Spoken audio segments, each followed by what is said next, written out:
neza nshuti mudukurikiye ikaze ku mwanya tubagezaho iteganyagihe muba mwateguriwe n'ikigo cy'igihugu cy'ubumenyi bw'ikirere Meteo Rwanda. Ngiye ugiye kuyagezaho nk'abandi Frank Rusanga. Kuri uyu munsi ngiye kubabwira uko ikirere cy'u Rwanda kiriwe muri rusange. Turaza kureba mu masaha n'ijoro uko kiza kurara, turebe no ku munsi w'ejo ku itariki ya 3 Nyakanga uko ikirere cy'u Rwanda kizaba kimeze, ndetse tureba no hirya no hino ku isi naho uko bizaba bimeze ku munsi w'ejo.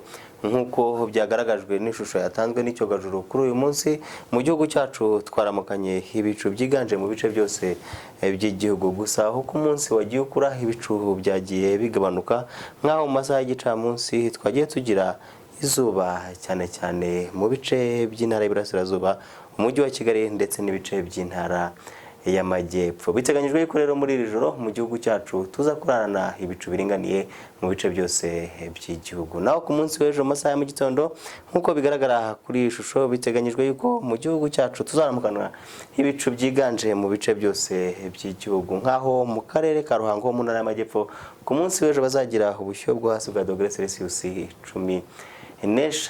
Naho ku masaha y'igicamunsi biteganyijwe yuko hamwe na hamwe tuzagumana ibicu byiganje, ahandi ibicu bikagenda bigabanuka nko mu ntara y'Iburasirazuba. Ku munsi w'ejo mu masaha y'igicamunsi tuzagira ibicu biringaniye, mu gihe mu ntara y'Iburengerazuba kimwe n'umujyi wa Kigali, Amajyaruguru ndetse n'intara y'Amajyepfo tuzaguma kugira ibicu byiganje.